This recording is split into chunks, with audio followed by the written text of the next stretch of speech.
One Lauret, written by Chandramani Devarma, and another is a collection of poems.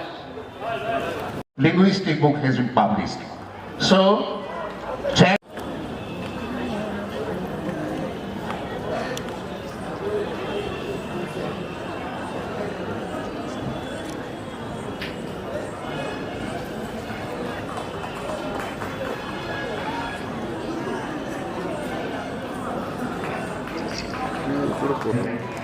আজ প্রতিদিনের মতোই চলবে quiz, live quiz.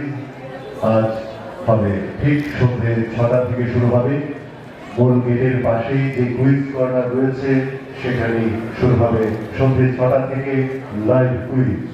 আপনারা hand over করে দিতে চাই শ্রী নন্দকুমার দেববর্মা মহোদয়ের কাছে।